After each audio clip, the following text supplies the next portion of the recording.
ரசூல் ஸல்லல்லாஹு அலைஹி வஸல்லம் இப்படி செஞ்சுருக்காங்கன்னு இதில் வருது. இது இப்னு ஷிஹாப் சொன்னார்னு வருதுங்க. ரசூலுல்லாஹ் காலத்தில் உள்ளது சொல்லியிருக்கும் பொழுது, அதாவது இறை தூதர் கால ஏனெனில் ஒவ்வொரு வருடமும் அதனை வசூலிப்பது இறை தூதர் ஏற்படுத்திய வழிமுறை அப்படின்னு வருது. நேற்று அவர் சொல்கிறார், வரலாற்று செய்திங்கிறார். இது இறை தூதர் ஏற்படுத்தினார்கள் ஒரு செய்தியை சொல்வது வரலாறா ஹதீஸா? இறை தூதர் ஒன்றை ஏற்படுத்தினார்கள் என்று சொல்வதாக இருந்தால் சஹாபாக்கள் சொல்ல வேண்டும். அதை இப்னு ஷிஹாப் எப்படி சொல்லுவார்?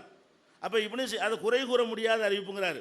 அப்போ இப்னு ஷிஹாப் நம்ம என்ன மக்கள் நினைப்பாங்க, ஓ இப்னு ஷிஹாப்னா ஏதோ அபூபக்கர் ரலியல்லாஹு காலத்தில் வாழ்ந்த ஒரு சஹாபி போல இருக்குது அப்படின்னு மக்கள் நினைக்குவாங்க, சாதாரண மக்கள். அப்போ இது வேணும்னு பிளான் பண்ணி ரசூலுல்லாஹ் பேரில் உள்ள அந்த ஒரு தவறான ஒரு செய்தியை, குறை கூற முடியக்கூடிய ஒரு செய்தியை குறை கூற முடியாத செய்தி அப்படின்னு சொல்லி அவர் சொல்கிறாரே. ஆனால் இவர் 124 மூத்தா போன ஆள். இந்த இந்த இப்னு ஷிஹாப் ஸுஹரிங்கிறவர் ஹிஜ்ரி 124 மூத்தா போகிறார்.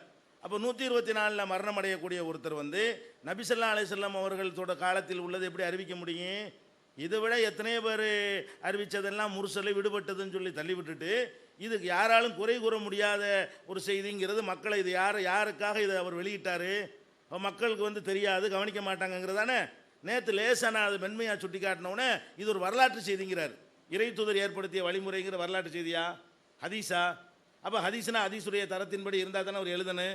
ஹதீஸுடைய தரத்தின்படி இல்லைன்னு தெரிஞ்சு கொண்டு அது ஹதீஸ் என்று சொன்னது பொய்யா இல்லையா? ரசூலுல்லாஹ்வை சம்மந்தப்படுத்தி சொன்னது என்னது? அப்போ வரலாற்று செய்தின்னு சொன்னதை நம்ம என்ன செய்ய மாட்டோம், ஏற்றுக்கிற மாட்டோம். அதே மாதிரி இன்னும் சொல்லப்போனால் ஒரு ஒரு ஒருத்தர் பலவீனமான ஒரு அறிவிப்பில் ஒரு கோளாறு இருக்கிறது. அந்த கோளாறை நிவர்த்தி செய்வதற்காக வேண்டி பலவீனமான ஆட்களுடைய இன்னொரு ஹதீஸை வைத்து அதை முட்டு கொடுக்கலாம் அப்படிங்கிற ஒரு முட்டு கொடுக்கலாமா கூடாதாங்கிற ஒரு வாதம் ஹதீஸ் கலையில் உண்டு. அதில் பல பேர் என்ன செய்கிறாங்கன்னா, அப்படி முட்டு கொடுக்கலாம் அப்படின்னு சொல்லும். அதாவது ஒரு பலவீனமாக இருக்குங்க, இன்னொரு பலவீனமானதை வைத்து அதை இஸ்திஷாதும்பாங்க, முத்தாபாத்துன்னு சொல்லுவாங்க. அதுக்கு யூஸ் பண்ணிக்கிறலாமா இல்லையாங்கிறதுல கருத்து வேறுபாடு உண்டு. அதில் பல பேருடைய கருத்து என்னென்னா, அப்படி முட்டு கொடுக்கலாங்கிறது. என்னுடைய கருத்து அது இல்லை, தனி விஷயம். அந்த டாபிக் நான் வரல. அதில் அவர் என்ன சொல்கிறாருன்னு கேட்டால், ஒ எதுகுலு ஃபில் முதாபாத்தி ஒல் இஸ்திஷ்ஹாதி ரிவாயத்து மல்லா யுஹுத்தஜு பிஹி. இதை அவர் போட்டிருக்கார், அவருடைய இந்த புக்கில் போட்டிருக்கிறாரு. இந்த அரபி வாசகத்தையும் போட்டு அதுக்கு தமிழும் படுத்தியிருக்கிறாரு. என்ன தமிழ் படுத்தியிருக்காருன்னா, ஆதாரமாக ஏற்கப்படாதவர்களின் அறிவிப்பு பிற அறிவிப்புகளை வலுவூட்டக்கூடியதாகவும் சான்றளிக்கக்கூடியதாகவும் அமையும் அப்படின்னு சொல்லி 100 பாக்கவை தமிழாக்கம் பண்ணியிருக்கிறார்.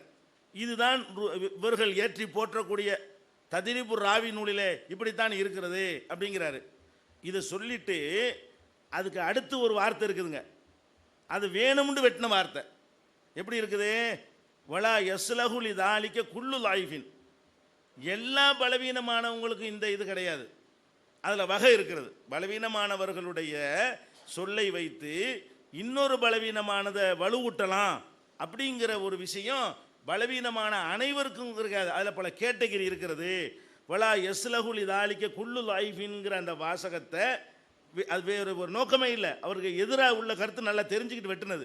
இதோடு நிறுத்தி கொண்டு இதுவரைக்கும் அர்த்தம் செஞ்சது ஒரு இருட்டடிப்பு நோக்கத்தில் தான் சொல்வதை எப்படியாவது நிலைப்படுத்தணுங்கிறது தான் செஞ்சுருக்க முடியுமே தவிர அதில் எந்த ஒரு நேர்மையும் கிடையாதுன்னு வழங்குது.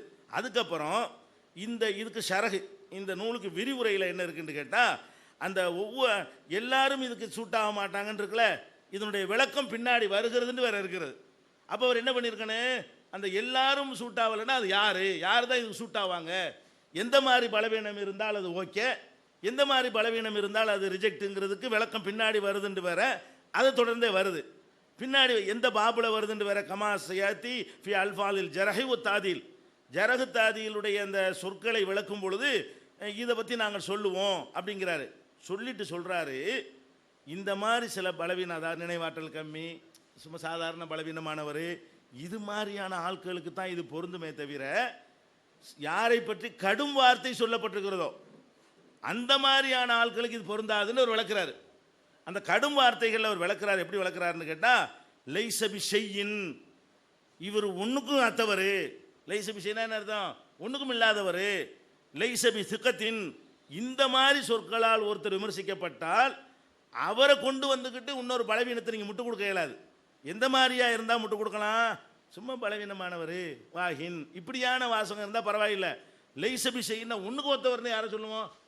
அவ்வளோ டேஞ்சராக விமர்சிக்கப்பட்ட பலவீனமானவராக இருந்தால் அவரை வச்சுக்கிட்டு இவருக்கு முட்டு கொடுக்கக்கூடாதுன்னு விளக்கமாக வருது. ஆனால் இவர் எந்த ஹதீஸை முட்டு கொடுக்க பார்க்குறாரோ அந்த அறிவிப்பாளர் லைசபி செய்யின் என்று விமர்சிக்கப்பட்டவர். அப்போ இவ்வளவு விவரங்களையும் நல்லா தெரிஞ்சுக்கிட்ட இது பலவீனம். அபுதாவுதில் உள்ள ஒரு ஹதீஸ் நேற்று சொன்னார்ல ஒவ்வொரு வருஷம்னு, அது பலவீனமான ஹதீஸ் தான். அது அந்த பலவீனம்னா அறிவிப்பாளர் விடுபட்டு இருக்கிறாரு. இன்னொரு ஹதீஸில் அறிவிப்பாளர் விடுபடாமல் வந்திருக்குது. அதில் பலவீனம் இருந்தாலும் அந்த பலவீனத்தை கொண்டு நாங்கள் இந்த பலவீனத்துக்கு என்ன செய்கிறோம்? முட்டு கொடுக்குறோம். இதுதான் ஹதீஸுடைய உசூல்னு சொல்கிறாரு. ஆனால் அதில் உள்ள பலவீனமாக இருக்கிற ஒரு ஆளை பற்றி என்ன விமர்சனம் வருதுன்னு அபு தக்கி அப்துல் ஹமீதை பற்றி என்ன விமர்சனம் வருதுன்னு கேட்டால் லைசபி சிகத்தின் லைசபி ஷையின் ஒன்றும் மற்றவர். அப்போ இவருடைய இதை ஏற்றுக்கொள்ளக்கூடாதுன்னு எந்த கிதாபில் காட்டுறார்? அப்படி இருக்குது. இவர் அதை மறைச்சிட்டு தேவையில்லாத 1.5 பக்கத்துக்கு உள்ள அவ்வளையும் வெட்டிவிட்டு இத்தினோண்டு சொல்லு என்ன சொல்லு, அதாவது எதுகுலும் ஃபில் முத்தாபத்தி உள்ள இஸ்திஸ்காதி ரிவாயத்து மல்லா யுகுத்தஜிபி இவ்வளோகான்னு போட்டுவிட்டு இவ்வளவையும் முழுங்கியிருக்கிறார். இது என்ன? இது பொய்யா இல்லையா? இது என்ன? இது வேணும்னு செஞ்சாமல் இதெல்லாம் மறதியாக வருமா? இதெல்லாம் திட்டமிட்டு அதை எடுத்து ஆய்வு பண்ணும்போது இந்த ரூல் என்னங்கிறத ஆய்வு செய்யும்போது இப்படி வருமா? இந்த ரூலை தானே ஆய்வு பண்ணுறீங்க. அப்போ எந்த ரூலை ஆய்வு பண்ணுறீங்களோ அதில் முழுசாக வரணுமா இல்லையா? அது மாதிரியா வரல. அது மாதிரி அந்த காலபாதுகம் விஷயத்தை நான் சொல்லிவிட்டேன். அதுக்கப்புறம் என்ன பண்ணுறாருன்னு கேட்டால் இப்னு ஹஜர் அவர்கிட்ட ஒரு தனியாக அபுதாவுது பிரதி இருந்துச்சான். இந்த அபுதாவுதில் எப்படிலாம் கிடையாதப்பான்னு சொன்னால் அவர் சொல்கிறாரு, இப்னு ஹஜர்கிட்ட வேற ஒரு அபுதாவுது இருந்துச்சு.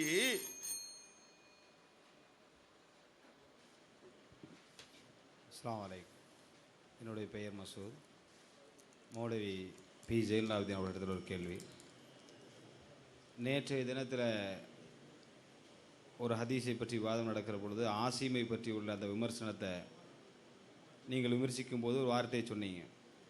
ஆசீம் அலி இடத்துல இருந்து தான் இதை அறிவிக்கிறார் என்பதற்கு என்ன அதிகப்படியான ஒரு ஆதாரம் அப்படின்னு சொன்னால், இவரை விட பலம் வாய்ந்த 2-3 அறிவிப்பாளர் வரிசையில் இந்த செய்தி அறிவிக்கப்படுது, அது அலியோடு அந்த செய்தி நின்று விடுகிறது என்ற ஒரு வார்த்தை நீங்கள் சொன்னீங்க.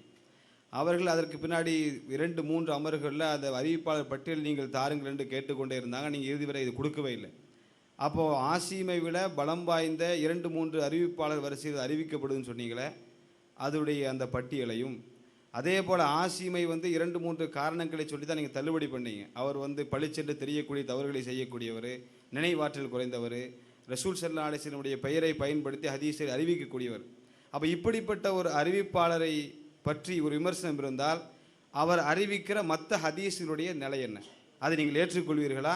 அதை நீங்கள் மறுப்பீர்களா? இதான் என்னுடைய கேள்வி. எங்களை பொறுத்த வரைக்கும்ங்க அடிப்படையில் தெளிவாக இருப்போம்.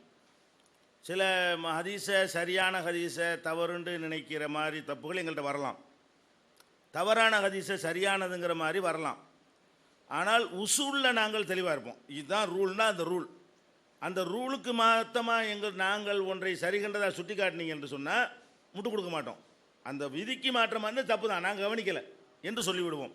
இப்போ ஆசிமை பொறுத்த வரைக்கும் எங்களுடைய நிலைப்பாடு என்ன என்று சொன்னால், அலி ரலியல்லாஹு அன்ஹு அவர்களுடைய பெயரை பயன்படுத்தி அவர் இது மாதிரி அறிவித்திருக்கிறார் என்ற விமர்சனத்துக்கு அவர் ஆளாகி இருக்கிறார். அதில் எந்த ஒரு மாற்றமும் கிடையாது. ஆனால் அந்த ஹதீஸில் இது இல்லாத வேறு பல குறைபாடுகளையும் நம்ம சொல்லியிருக்கோம். மொத்தம் 4 குறைபாடு, மௌகூஃப்னு சேர்த்தா 5 குறைபாடு நம்ம சொல்லியிருக்கிறோம். அதே அடிப்படையில் அந்த ஹதீஸை நாங்கள் ஏற்றுக்கொள்ள முடியாது. அது மௌகூஃப்னு ஒத்துக்கிட்டாலும் இன்கிதா இருக்கிறது, அறிவிப்பாளர் விடுபட்டிருக்குங்கிறதுலாம் அடிபட்டு போயிடும். அதே நேரத்தில் ஆசிமை பொறுத்த வரைக்கும் எங்களுடைய நிலைப்பாடு என்னங்கிறது நேற்று நான் விளக்கிட்டேன். அவரை டோட்டலாக பொய்யர் என்றோ பித்தலாட்டக்காரன்றோ நாங்கள் சொல்லவே இல்லை. எல்லா விமர்சனத்தையும் ஒருங்கிணைத்து பார்த்து அதுக்கு எல்லாத்தையும் இணைக்கிற வகையில் சொல்கிற கருத்து எதுவாக இருக்கும் என்றால், அலி பெயரை பயன்படுத்தி அவர் சொல்லக்கூடிய விஷயங்கள் அது அலியுடைய கருத்தாகத்தான் இருக்கும். அது மாதிரியான தப்புகளை அவர் செஞ்சிருக்கிறதுனால ரசூல் சொன்னார்கள் என்பதை அதை வைத்து உறுதிப்படுத்த இயலாது அப்படிங்கிற ஒரு கருத்தை நாங்கள் சொல்லியிருக்கிறோம். நாங்களே சில ஹதீஸுகளை கடந்த காலத்தில் ஆசிம் சொன்னதை சொல்லி இருந்தாலும் நீங்கள் அதை எடுத்து காட்டினால் அது கவனக்குறைவில் வந்தது, அது தவறு தான், அதுக்காக நிலை மாறாது. எங்களுடைய நிலையை மாற்றிக்கிற மாட்டோம். ரொம்ப நிலைப்பாட்டில் தெளிவாக இருப்போம். அதே நேரத்தில் இந்த குதிரையில் ஜக்காத்தில் அவர் சொன்னார், குதிரையில் ஜக்காத்தில் அடிமையில் ஜக்காத்தில் என்றெல்லாம் இதே ஆசிம் அறிவித்திருக்கிறாரே, அதை பற்றி உங்களுக்கு என்ன? அதை பற்றி அதனால தான் குதிரையில் ஜக்காத் இருக்கிறதுல கருத்து வேறுபாடு வந்தது. அவரை வச்சு தானே வருது. குதிரையில் ஜக்காத்து இருக்குதா இல்லையாங்கிறது என்ன யோகபித்த முடிவா? அடிமைக்கு ஜக்காத்து இருக்குதா இல்லையாங்கிறது என்ன யோகபித்த முடிவா? அதில் அடிமைக்கு ஜக்காத்து இல்லைங்கிற கருத்தும் இருக்குதுங்கிற கருத்தும் சொல்லி கொண்டிருந்த காரணம் என்ன? இதே மேட்ரு தான். என்னமோ அது ஏகமானதாக எல்லாரும் ஏற்றுக்கொண்ட ஒரு மேட்ரு மாதிரி என்ன செய்கிறார், அவர் அதை சுட்டி காட்ட வருகிறார். அதனால் எங்கள் நிலை இதுதான். ஆசிமை பொறுத்த வரைக்கும் பொய்யர்னு நாங்கள் தள்ள மாட்டோம். அலி சொன்னாருங்கிற அளவுக்கு அவரை நாங்கள் என்ன செய்வோம், ஏற்றுக்கொள்வோம். அலி சொன்னதை ஆதாரமாக ஏற்றுக்க மாட்டோம். அதுதான் எங்களுடைய நிலைப்பாடு. அடுத்து என்னன்னு கேட்டால், இந்த ஒரு பட்டியல் கேட்டாருங்கிறாங்க. நேற்று என்னுடைய ஒரு கேசட்டில் இருக்குது, நீங்கள் பார்த்துக்கொள்ளலாம். நேற்று அதில் சொல்லும் பொழுது நான் தெளிவாக சொல்லியிருக்கிறேன். என்ன சொல்லியிருக்கிறேன்னு கேட்டால், அதாவது அலி ஆசிமுடைய இடத்துல ஆசிமுக்கு பதிலாக ஆசிமை விட வலுவானவர்கள் அறிவித்திருக்கிறார்கள் அப்படிங்கிற வாசகத்தை சொன்னேன். அதை அடுத்த உரையிலேயே அது தவறாக சொல்லிட்டேன்னு குறிப்பிட்டிருக்கிறதுல அந்த வார்த்தையை நான் தவறாக சொல்லிட்டேன் அப்படிங்கிற வார்த்தையும் சேர்த்து நான் சொல்லியிருக்கிறேன். ஸ்லிப்பிங்கில் வந்ததுன்னு இருக்குது, பார்த்துக்கிறங்க. கான்ஃபிடென்ட்டாக சொல்கிறேன், இருக்குது அதில். அதனால தான் அதுக்கு பிறகு அவர் அதை அழுத்தமாகவும் கேட்கவும் இல்லை. சரியா? ஆனால் நான் சொன்னது மறந்துருப்பேன்னு சொல்லி இது கடைசியாக ஒரு தடவை கேட்டார். நானே சொல்லிட்டேன், அந்த வாசம் தவறு, அதுக்கு பிந்தி வந்தவங்க அறிவிச்சிருக்கிறாங்க என்பதை அதே இடத்துலங்கிற வார்த்தையை நான் சொல்லிட்டேன். சோபா அந்த ஆசிமுடைய இடத்துலையே சோபா வர்றாங்கங்கிற, அவர் எந்த இடத்தில் நிற்கிறாரோ அறிவிப்பாளரில் அந்த இடத்துலையே நிற்கிறார் ஆசிமு அலி சோபா அப்படி தான் அப்படின்னு சொல்லிட்டேன். அது கிடையாது, ஆசிம்கிட்ட தான் அறிவிச்சிருக்க, அவர் சொன்னது கரெக்டு தான் அப்படின்னு நான் சொல்லியிருக்கிறேன். அதனால பகிரங்கமாக அதை சொன்ன ஒரு விஷயத்தை தரலன்னு சொல்வது தெரியல. நீங்கள் அதிலே பதிலை தெரிஞ்சுக்கலாம். எந்த ஒரு இருட்டடிப்பும் செய்ய மாட்டோம் நாங்கள்.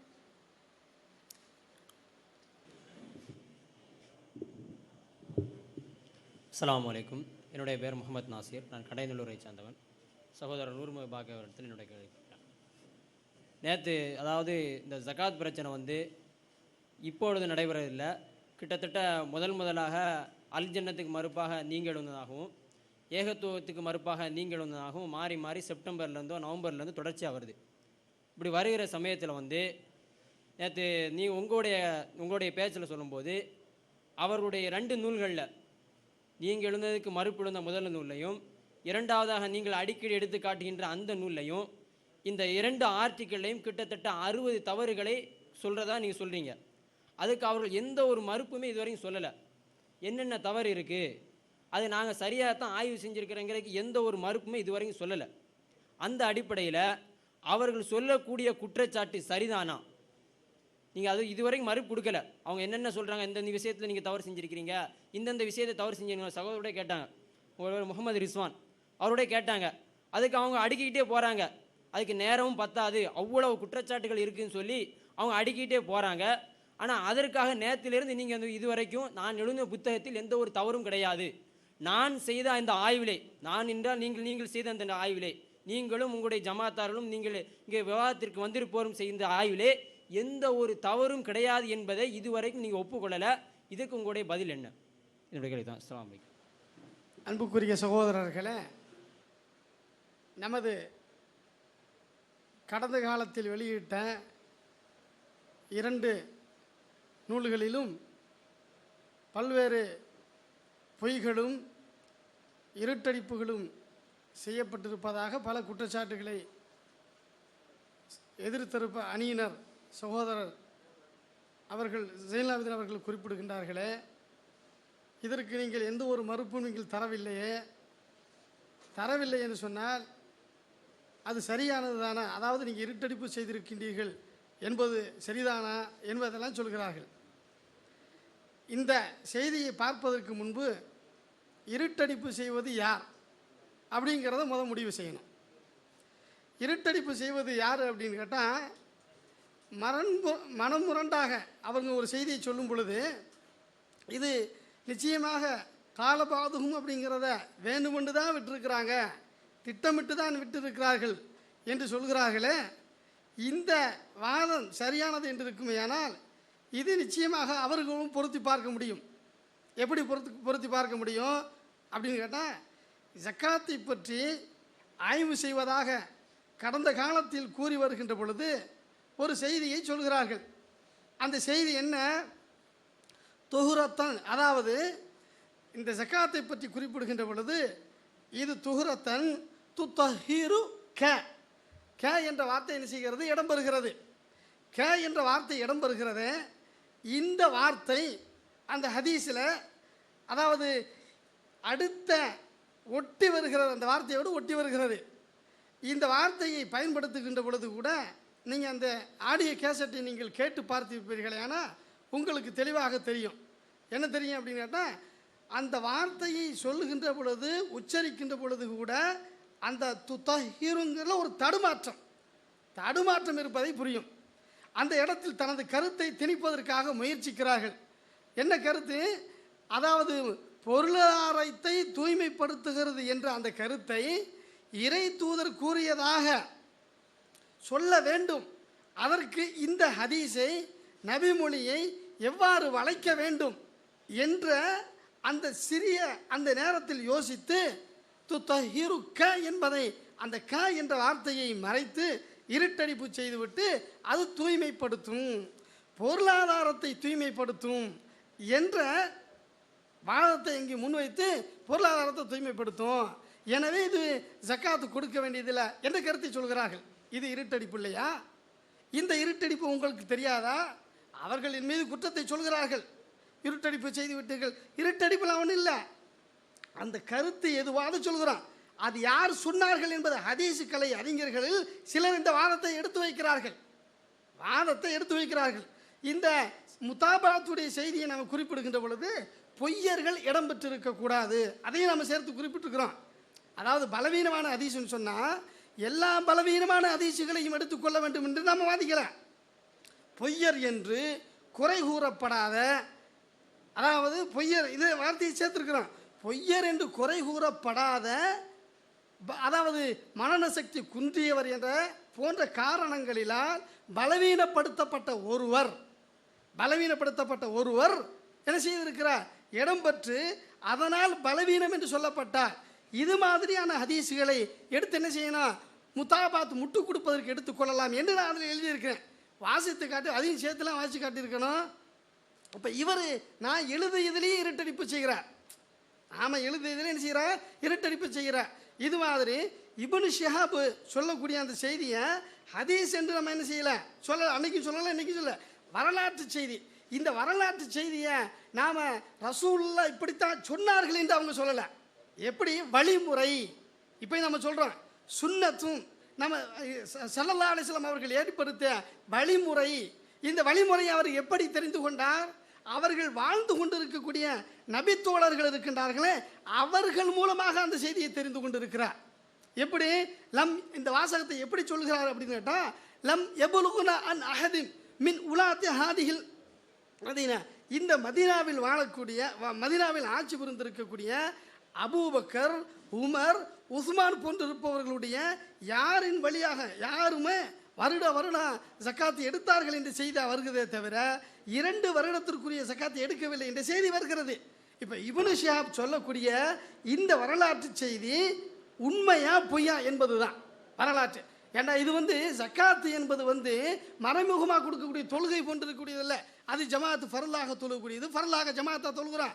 சுன்னத்து இது போன்ற கடமைகளை செய்கிறோம்.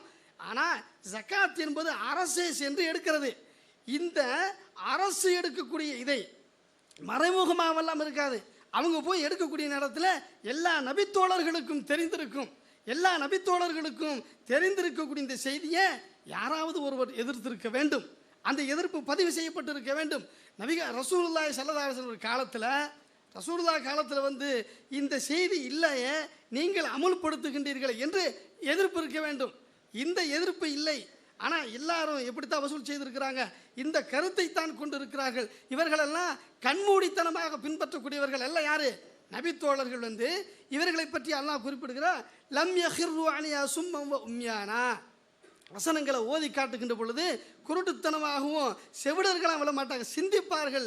ஒரு செய்தியை நபிகள் நாயகம் ஸல்லல்லாஹு அலைஹி வஸல்லம் சொல்லும் பொழுது கூட அதை விளங்கிக் கொள்ள வேண்டும் என்று விரும்பக்கூடியவர்கள் தான். அப்படிப்பட்ட நபித்தோழர்கள் இவர்கள் சுட்டி காட்டுவது போன்று ஒரு சில தவறுகள் ஏற்பட்டிருக்கலாம். இந்த தவறின் காரணத்தினால ஒட்டுமொத்த சஹாபாக்கள் செய்கின்ற அந்த செயலை நிராகரிக்க வேண்டும் என்று சொல்வது அர்த்தமற்றது.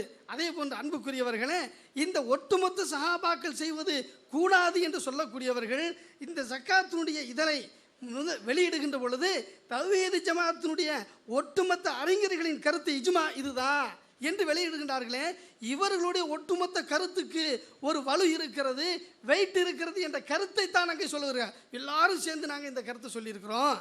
ஏங்க நீங்கள் சொல்லக்கூடிய இவர்கள் சொல்லக்கூடிய எல்லாருடைய கருத்துக்கு வெயிட் இருக்குதுன்னு சொன்னால், நபித்தோழர்கள் காலத்தில் அனைவரும் செய்திருக்கக்கூடிய அந்த கருத்துக்கு வெயிட் இருக்குன்னு சொல்கிறோம். அவங்க எதை சொல்ல, இப்போ ரசூல்லா சொன்னாங்களா, ரசூல்லா சொல்லாத ஒரு செய்தி இவர் சொல்கிறாரு, அப்படியா ரசூல்லா சொன்னாங்கடா நம்ம சொன்னேன், அது சொல்லலை. இறை தூதர் ஏற்படுத்திய வழிமுறை, இன்றைக்கி நம்ம சொல்கிறோம் இறை தூதர் ஏற்படுத்திய வழிமுறை இது இல்லைன்னு சொல்கிறோம். எப்படி ஹதீஸை அடிப்படையாக கொண்டு சொல்கிறோம். இந்த ஹதீஸை செயல்படுத்தி வந்த நபித்தோழர்கள் ஒரு காரியத்தை செய்கிறாங்கல்ல, அதையும் அடிப்படையாக கொண்டு நம்ம சொல்கிறோம்.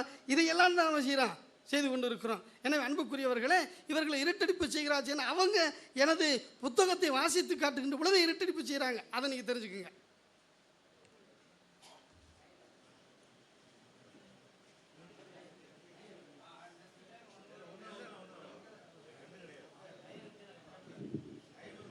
அஸ்ஸலாமு அலைக்கும் வரஹ்மத்துல்லாஹி வபரகாத்துஹு.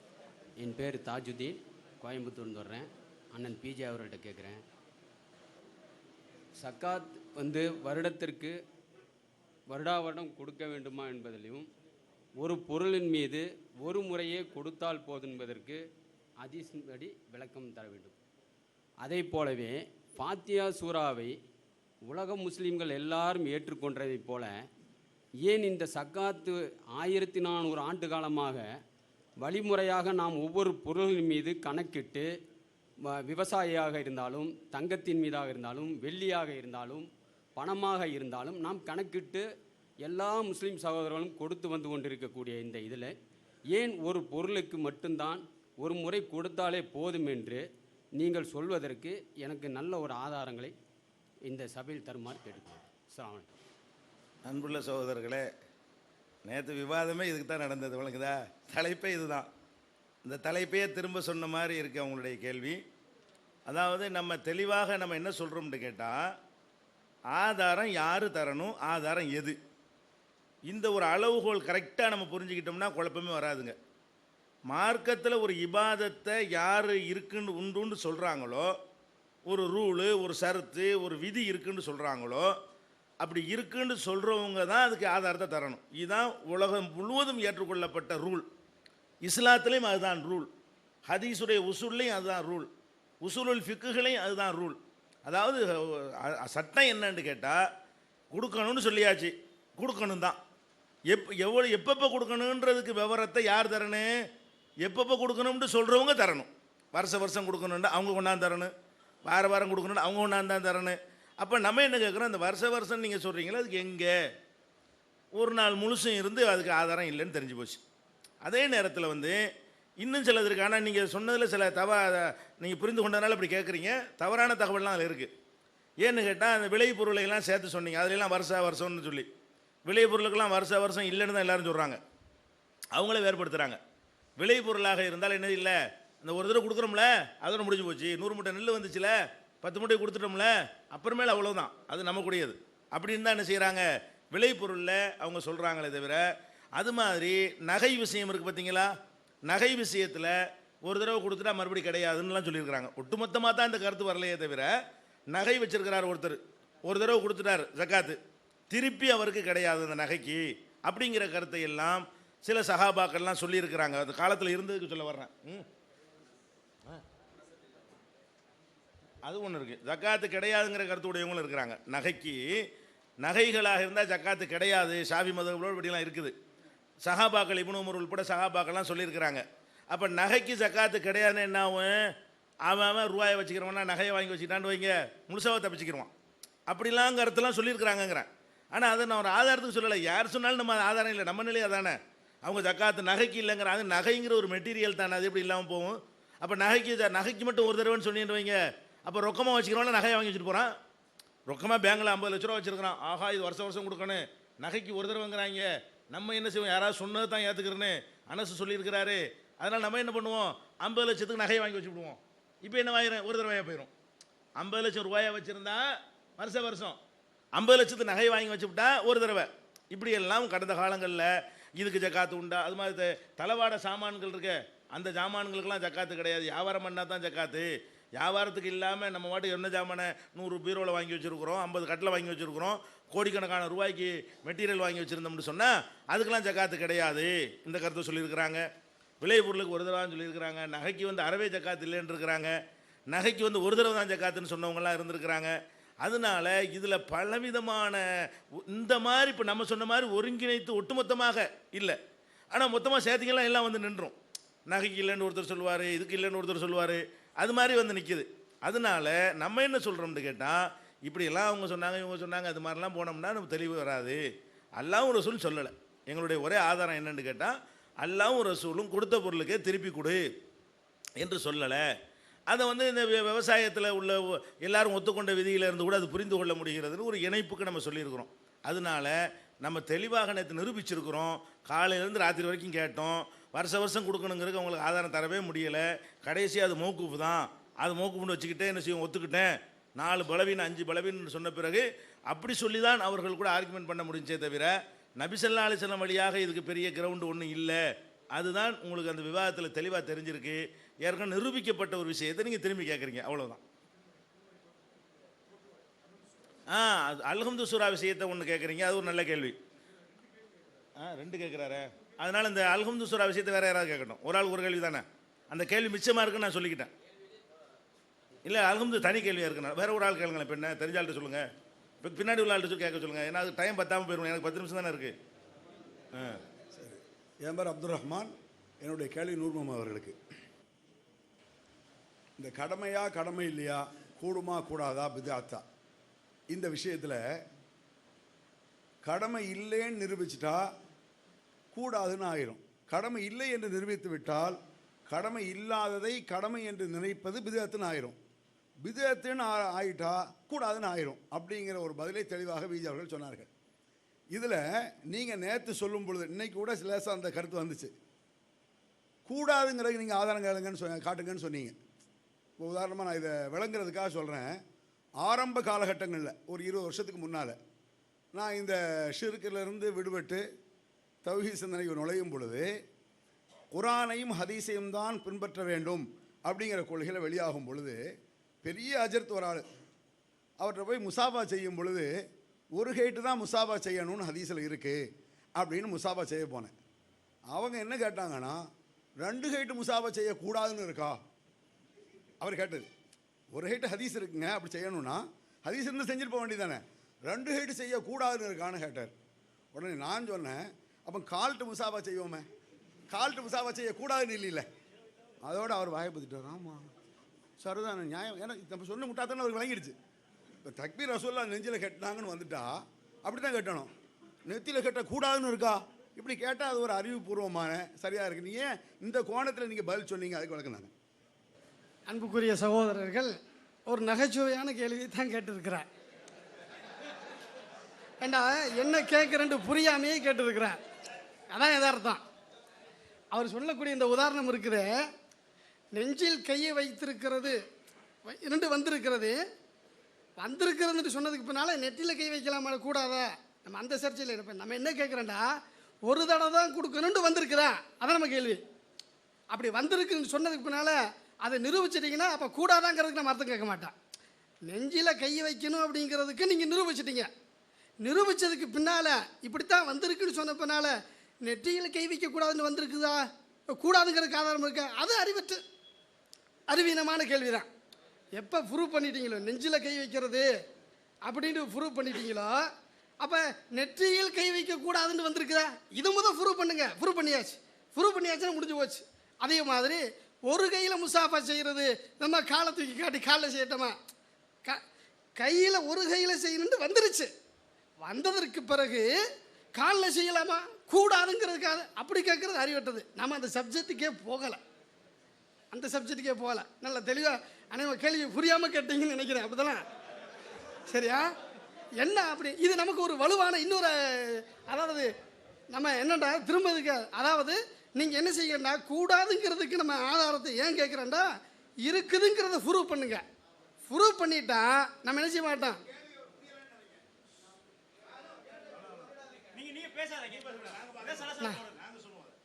அதாவது இருக்குதுங்கிறத ப்ரூவ் பண்ணணும். இருக்குங்கிறத ப்ரூவ் பண்ணிட்டான். அப்போ கூடாதுங்கிறதுக்கு என்ன செய்ய மாட்டான், ஆதாரம் கேட்க மாட்டான். ஒரு தடவை கொடுக்கக்கூடாது அப்படிங்கிறதுக்கு நான் ஆதாரத்தை கேட்க மாட்டேன். என்னென்னா ஒரு தடவை தான் கொடுக்கணும் அப்படிங்கிறத நீங்கள் ப்ரூவ் பண்ணுங்க. அந்த ப்ரூஃபை வச்சுக்கிட்டு நம்ம அடுத்து பேசலாம் இன்ஷா அல்லாஹ். நாங்கள் அதாவது மீண்டும் மீண்டும் கொடுக்கணுங்கிறத ப்ரூவ் பண்ணிட்டோம். மீண்டும் மீண்டும் கொடுக்கணும் அப்படிங்கிறத ஆதாரபூர்வமான ஹதீஸை வச்சு என்ன செய்துட்டேன், நல்லா ப்ரூவ் பண்ணி. ஜரீரை பற்றி குறை சொன்னாங்க, அதுக்கு இன்றைக்கி பதில் சொல்லிட்டோம். சரியா? இன்னொரு செய்தி என்ன அப்படின்னு சொன்னால், அந்த சுலைமான் இப்னு தாவூதில் குறை இருக்குதுன்னு சொன்னாங்க. இப்னுல் மவாக்கு சொல்கிறாரு, ஒருத்தரை பற்றி இப்னுல் மவாக்கு சொல்கிறாருண்டா. இப்னுல் மவாக்குங்கிறது யார்? நல்லவர், எல்லாம் வல்ல நம்பகமான சிக்கத்துண்டு சுலைமானை பற்றி சொல்லும் பொழுது அவரை பற்றி இப்னுல் மவாக்கு குறை சொல்கிறார். இப்னுல் மவாக்குங்கிறது யார்? அவருடைய விமர்சனத்தை எடுத்துக்கொள்ளலாமா வேண்டாமா என்று முடிவு செய்வதாக இருந்தால் இப்னுல் மவாக்கை பற்றி என்ன செய்யணும், தெரிந்து கொள்ள வேண்டும். எனவே அந்த இதை பற்றி தெளிவில்லாத காரணத்தினால நாம் எடுத்து தெளிவான ஆதாரமான ஹதீஸின் அடிப்படையில் ஆதாரபூர்வமாக நிரூபிக்கப்பட்டிருக்கிறது. கொடுத்த பொருளுக்கு மீண்டும் கொடுக்க வேண்டும், வருடப்படம் கொடுக்க வேண்டும் என்பதை நம்ம தெளிவாகவே என்ன செய்திருக்கு, நிரூபிச்சிருக்கிறோம். எதிர்த்தரமே ஏற்றுக்கொள்ள மாட்டாங்க. நம்ம அதை பலவீனம் எல்லாத்துக்கும் நம்ம பதில் சொல்லிட்டோம். ஜரீர் குழப்பலங்கிறதுக்கு ஆதாரத்தை சொல்லிட்டோம். அந்த நேற்று வேண்டாம்.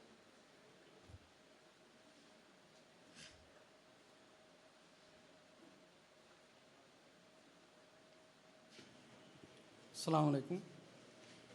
என்னுடைய பெயர் அப்துல் குத்தூஸ். நான் சகோதரர் பி ஜெயினுல் ஆபிதீன் அவர்களிடம் எனக்கு முன்பு சகோதரர் கேட்ட சூரத்துல் ஃபாத்திஹாவை பற்றிய அவருடைய விளக்கத்தை கூறுமாறு கேட்டுக்கொள்கிறேன். திருமறையின் தோற்றுவாய்ங்கிற ஒரு நூலில் எழுதப்பட்டது தொடர்பாக அவங்க கேட்குறாங்க. அதாவது அது பிஸ்மில்லாஹிர் ரஹ்மானிர் ரஹீம் என்பது குர்ஆனுடைய ஒவ்வொரு அத்தியாயத்திலையும் அது ஒரு வசனமா, அந்த டாப்பிக்கில் தான் நீங்கள் சொன்ன செய்தி வருது, கேள்வி கேட்ட செய்தி. ஒவ்வொரு அந்த பிஸ்மில்லா, அல்ஹம்துலில்லாஹ் பிஸ்மில்லா இருக்குது, பக்கராவில் பிஸ்மில்லா இருக்குது. இந்த பிஸ்மில்லாங்கிறது ஒரு அடையாளத்துக்கு போட்டுக்கிட்டாங்களா அல்லது ஆயத்துன்னு போட்டாங்களா? பிஸ்மில்லாவும் சேர்ந்து தான் சூறாவா? இப்போ சூரத்துல் இக்லாஸ் இருக்குது, குல் ஹுவல்லாஹு தான் சூறாவா? பிஸ்மில்லாஹிர் ரஹ்மானிர் ரஹீம் குல் ஹுவல்லாஹு அஹதுங்கிறது சூறாவா? இப்படிங்கிற ஒரு டாப்பிக்கில் அறிஞர்கள் மத்தியில் கருத்து வேறுபாடு இருக்கிறது. அதை விளக்கும் பொழுது நம்ம என்ன சொல்லியிருக்கிறோம்னு கேட்டால், பிஸ்மில்லாஹிர் ரஹ்மானிர் ரஹீம் என்பது சூறா இல்லைன்னு பலவிதமான சான்றுகளை வைத்து சொல்கிறாங்க.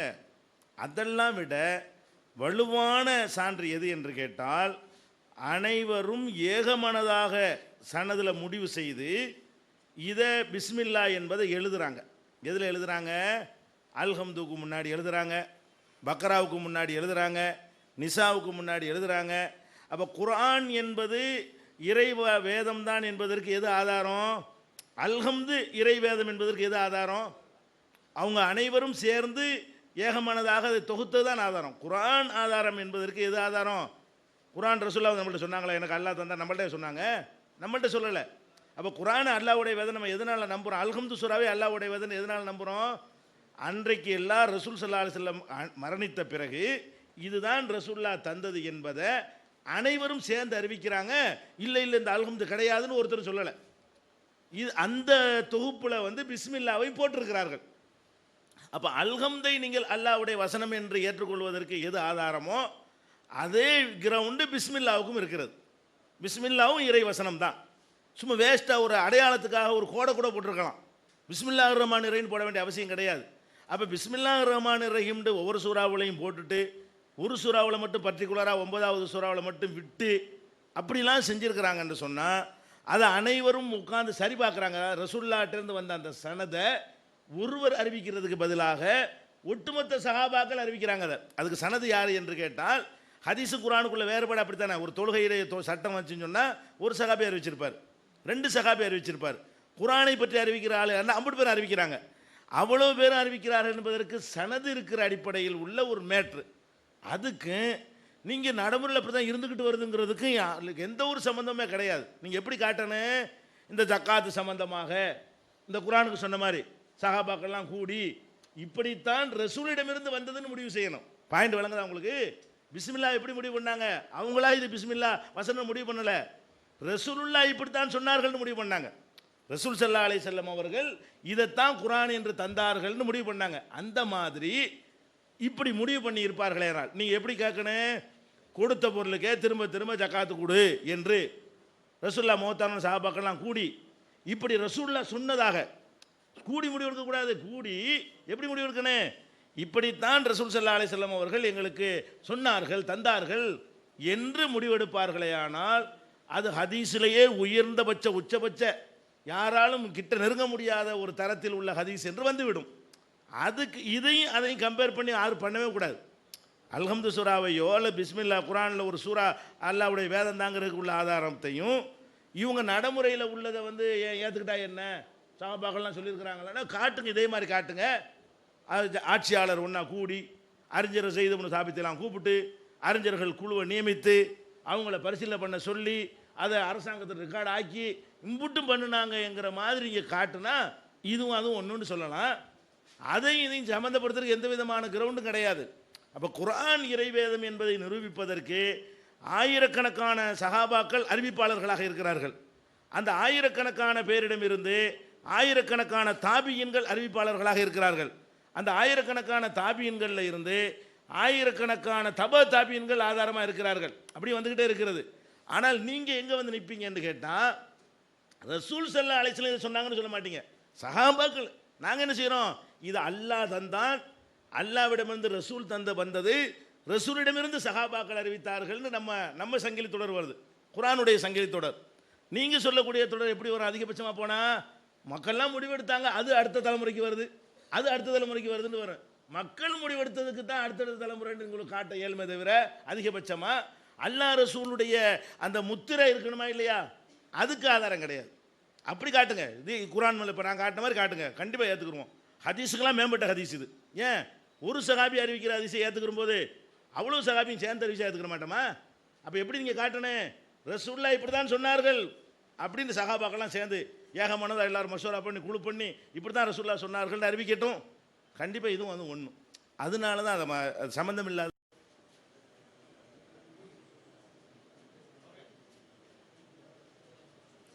அஸ்ஸலாமு அலைக்கும். எனது பெயர் முகமது ஆஹா. நான் கடைநல்லூரை சார்ந்தவன். எனது கேள்வி நூர் முகமது பாக்கி அவர்களை நோக்கி.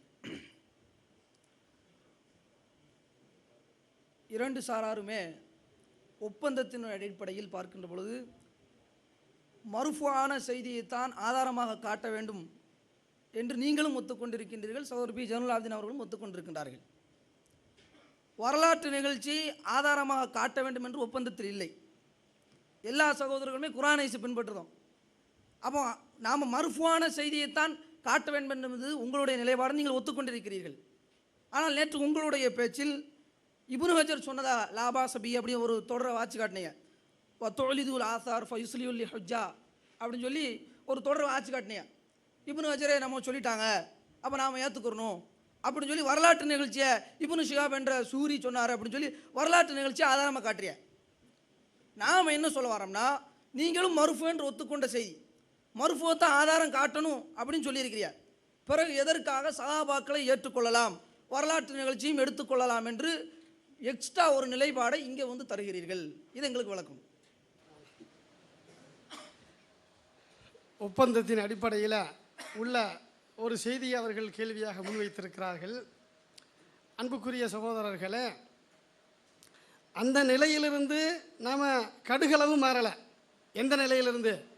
மர்ஃபுஆன இறைத்தூதர் கூறியதாக உள்ள செய்திகளை மட்டும்தான் நாம் ஆதாரமாக வைக்க வேண்டும் என்ற நிலையில் நம்ம என்ன செய்யல, மாற்று கருத்து கொள்ளலை.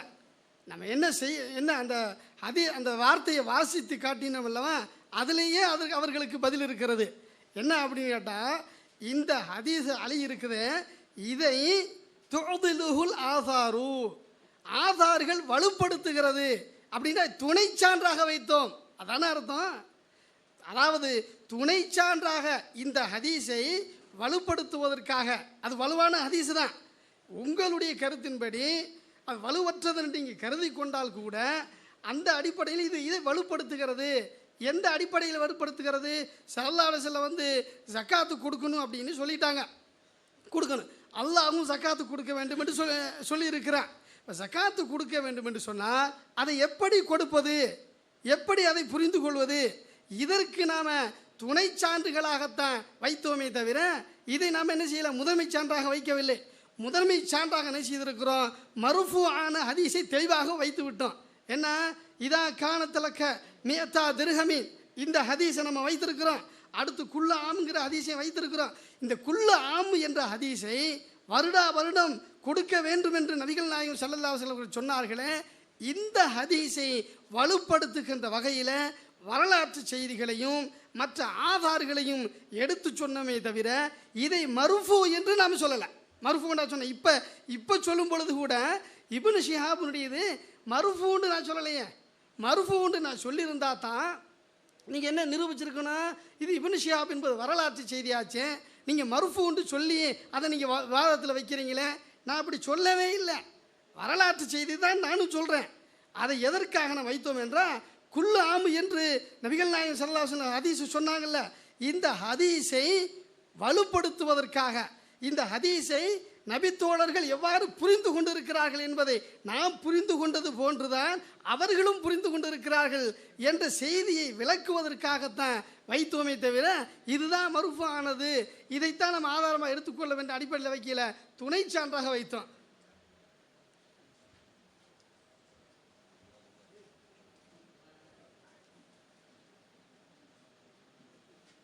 அஸ்ஸலாமு அலைக்கும். என் பேர் ரஹமத்துல்லா, தென்காசி. என்னுடைய கேள்வி சார் விஜய் அவர்களுக்கு, திருமறை தோற்றுவாயில் நீங்கள் முதல்ல சொல்லியிருக்கீங்கன்னா ஒட்டுமொத்த முஸ்லீம் சமுதாயமும் எந்த விதமான மாறுபட்ட கருத்து இல்லாமல் ஏற்றிருப்பதே போதுமான வலுவான சான்றான்னு சொல்லியிருக்கீங்க. இப்போ கொஞ்ச நேரத்துக்கு முன்னாடி சொன்ன பதிலில் அப்படி ஒட்டுமொத்த மக்களும் ஏற்றுக்கதாக இருந்தால் அதற்கு அல்லாஹ்வுடைய தூதரோ இல்லைன்னா வைச்செய்தியாக முத்திரையாக இருக்கணும், அங்கேருந்து தான் தொடர் வந்திருக்குன்னு சொன்னீங்க. அப்படி இருக்க பட்சத்தில் திருமறை தோற்றுவாயில் நீங்கள் கொடுக்க வழக்கத்துக்கு அந்த முத்திரை எங்கேருந்து நீங்கள் வந்துச்சு, அந்த தொடர் எங்களுக்கு வேணும். இதான் எனக்கு. அதாவது குர்ஆனுக்கு தொடர் கேட்க இயலாது. ஏன்னு கேட்டால் ரசூலுல்லாஹ்க்கு அடுத்து சஹாபாக்கள்கிட்ட தொடர் கேட்க இயலுமா? குர்ஆன் என்பதை குர்ஆன் என்று சஹாபாக்கள் நேரடியாகவே கேட்டார்கள், நேரடியாக கேட்டு குர்ஆனில் எழுதினார்கள். அந்த குர்ஆன் பாதுகாக்கப்பட்டு இன்னைக்கு வரைக்கும் ஆவணங்களாக அரசு கெசட்டுகள்லையும் இஸ்தம்பூல்லையும் தாஸ்கண்ட் வரைக்கும் அந்த மூலப்பிரதிகள் பாதுகாக்கப்பட்டிருக்கிறது. அந்த பிரதியுடைய சங்கிலி தொடர்கள் நம்மிடத்தில் உலகம் முழுவதும் வந்து கொண்டிருக்கிறது. அப்போ நம்ம என்ன கேட்குறோம்னா, குர்ஆன் என்பது இப்போ திருப்பி உங்கள்கிட்ட கேட்டால் அதுக்கு அந்த ஒரு கேள்வி உங்களுக்கு பதிலாக அமைஞ்சிடும். இப்போ குர்ஆன் இருக்குல்ல, அல்ஹம்து சூரா விட்டுருங்க, பிஸ்மில்லா விட்டுருங்க. இந்த குர்ஆன் என்பது அல்லாஹ்விலிருந்து வந்துச்சு என்பதற்கு எந்த அறிவிப்பாளர் தொடரை கொண்டு முடிவு பண்ணீங்க? எப்படி பண்ணீங்க? குர்ஆனுக்கு மேலே பிஸ்மில்லா இருக்குது, அல்ஹம்துக்கு சொன்னதானே பிஸ்மில்லாவுக்கு பொருந்து. அப்படின்னா குர்ஆன் அல்லாஹ்விலிருந்து வரலன்னு சொல்ல போகிறீங்களா? அதனால் எங்கேருந்து வந்துச்சுன்னு கேட்கக்கூடாது. சஹாபாக்கள் அனைவரும் கூடுனதுக்கு ஆதாரம் இருக்கிறது, அபூபக்கர் முடிவு பண்ணதுக்கு ஆதாரம் இருக்கிறது. எல்லாரையும் திரட்டுறாங்க, ஸைத் இப்னு சாபித் தலைமையில் குழுவை போடுறாங்க. அவங்க ரசூலுல்லாஹ்வுடைய அந்த அவங்கள்ட்ட வந்த குர்ஆனையும் ஹாஃபில்களை எல்லாம் கூப்பிடுறாங்க, மனனம் செஞ்சவர்களை ஓதி காட்ட வைக்கிறாங்க, எழுதி காட்ட பிரதிகளை ஒப்பிடுறாங்க, முன்ன பின்ன மாற்றி எழுதுனதை கரெக்ட் பண்ணுறாங்க. இதான் பிரதி என்று சொல்லி முடிவெடுக்கிறாங்க. அந்த பிரதியை திருப்பி திருப்பி காலங்காலமாக கொடுத்துக்கிட்டு இருக்கிறாங்க. அப்போ நான் என்ன கேட்குறேன், அது மாதிரி பிரதியை கொடுத்தது கொண்டாந்து காட்டுங்க, இதில் மாதிரி அதில் காட்டணுங்கிறேன். குர்ஆனை எல்லாரும் சேர்ந்து முடிவெடுத்துக்கு ஆதாரம் இருக்கா இல்லையா? சஹாபாக்கள் காலத்தில் இதான் குர்ஆன் இறுதி செய்யப்பட்டுருச்சா இல்லையா? உஸ்மான் ரலியல்லாஹு காலத்தில் பல பிரதிகள் எடுத்து உலகத்துக்குலாம் அனுப்பப்பட்டுருச்சா இல்லையா? அந்த பிரதிகள் உஸ்மான் எடுத்த அந்த பிரதிகள் இன்றைக்கும் பாதுகாக்கப்பட்டிருக்கா இல்லையா? அந்த மாதிரியான ஒரு வலுவான உலகத்திலேயே இதுக்கு நிகரான ரெக்கார்டு கிடையாதுங்கிறான். பிற மதத்தவர்கள் ஆய்வு செய்யும்போது கூட குர்ஆனுக்கு இருக்கிற மாதிரியான ஒரு ரெக்கார்டு இது இவர் தேர்ந்தான் வந்தது, முகமது தான் இதுக்கு அத்தாரிட்டி என்று சொல்வதற்கு முஸ்லீம்கள் வைத்திருக்கிற இந்த ரெக்கார்டுக்கு நிகரான ஒரு ரெக்கார்டு உலகத்தில் எந்த நூலுக்கும் அதனுடைய எந்த வேத நூலுக்கும் எந்த மதனுடைய நூலுக்கும் அப்படி கிடையாது என்று சொல்கிற அளவுக்கு வெயிட்டாக இருக்கிறது. அப்போ அல்ஹம்து என்பது குர்ஆனுடைய வசூரா என்பதற்கு எது ஆதாரமோ அதுவே தான் பிஸ்மில்லா என்பதும் குர்ஆனில் உள்ளது என்பதற்கு ஆதாரம். ஏன்? பிஸ்மில்லா அல்ஹம்துக்கு மேலே இருக்குது. அந்த குர்ஆன் அவங்க தான் எழுதி வச்சாங்க. அவங்க எழுதி வச்ச அல்ஹம்துலிருந்து நான் ஏற்றுக்கிறேன், பிஸ்மில்லா மட்டும் ஏற்றுக்கிற மாட்டேன் என்று சொன்னால் ஒட்டுமொத்தமாக அவங்க செஞ்ச முடிவுக்கு மாற்றோம். இந்த அடிப்படையில் தான் அவங்க எழுதுனப்போ எப்படி சனது கேட்குறது? அப்போ அதே மாதிரி இப்போ நம்ம கேட்குறோம். இதில் சக்காத்தில் சொல்வதாக இருந்தால் சங்கிலி தொடராக காலத்துக்கு வருதுன்னு சொன்னால் அப்போ அபூபக்கர் காலத்தில் கூடுனாங்க, உமர் காலத்தில் கூடுனாங்க, ஜக்காத் சம்பந்தமாக குழப்பம் இருக்குது, உங்கள்கிட்ட உள்ள ஆதாரத்தெல்லாம் கொண்டு வாங்க, ரசூல்லா என்ன சொன்னாங்கன்னு ஆய்வு பண்ணுவோன்னு சொல்லி இதைத்தான் ரசூல்லா சொன்னாங்கன்னு எல்லாரும் சேர்ந்து முடிவெடுத்து அதை ஒரு ரெக்கார்டாக்கி அப்படி செஞ்சாங்க என்று ஒரு ரெக்கார்டு, அப்படி செஞ்சதாக ஒரு ஹதீஸ் காட்டிவிட்டால் அதுவும் இதுவும் ஒன்றுன்னு சொல்லலாம். இதுக்கு ஒன்றும் கிடையாது, நம்மளா சொல்கிறோம். அதை எல்லாம் சேர்ந்துட்டாங்க, எல்லாம் ஒன்றா சேர்ந்தாங்கன்னு சொல்லி நம்மளா தான் சொல்லிக்கிட்டு இருக்கிறோமே தவிர அப்படி செஞ்சாங்க என்பதற்கு ரெக்கார்டு இல்லை. அபூபக்கர் செஞ்சதுக்கு ரெக்கார்டு இருக்கிறது, உஸ்மான் செஞ்சதுக்கு ரெக்கார்டு இருக்கிறது, உமர் அதுக்கு பக்கபலமாக நின்றதுக்கு ரெக்கார்டு இருக்கிறது, அது உலகமெல்லாம் எடுத்து செல்லப்பட்டதுக்கு ரெக்கார்டு இருக்கிறது, பலவிதமான பிரதிகள் கொளுத்தப்பட்டதுக்கு ரெக்கார்டு இருக்கிறது. பல மாதிரி எழுதி வச்சுருந்தாங்கல்ல, அந்த குரான் பிரதிகள்லாம் எடுத்து கொளுத்திட்டு இது ஒன்று தான், இப்படி தான் எல்லாரும் வச்சுருக்கணும் அப்படின்னு சொல்வதற்கு ரெக்கார்டு இருக்கிறது. அதுதான், அதுக்கு மிஞ்சின ஒரு ரெக்கார்டு தேவையில்லைங்கிறோம்.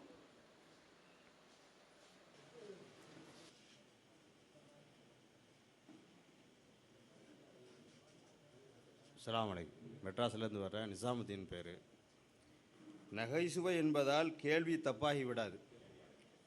நம்ம பிஜே நட்ட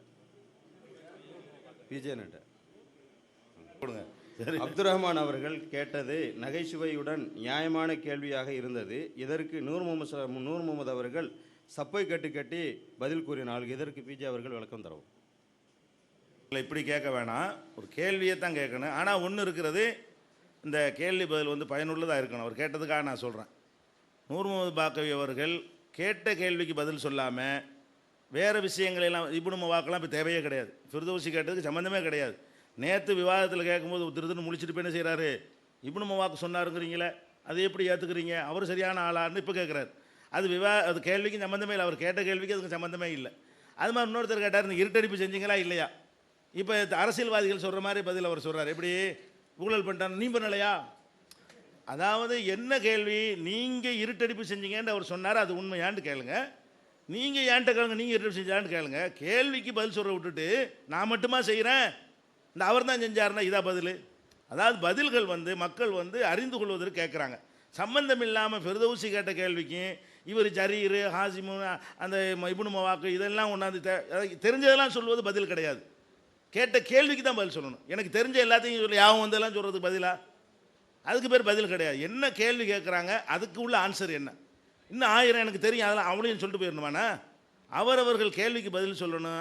அதுக்காக வேண்டி அவருடைய கேள்வியை நான் என்ன செய்கிறேன், அவங்களுக்கு வேண்டுகோளாக வச்சு அந்த மாதிரி சொல்ல வேணாம். தயவுசெய்து கேட்டதுக்கு சொல்லுங்கள்.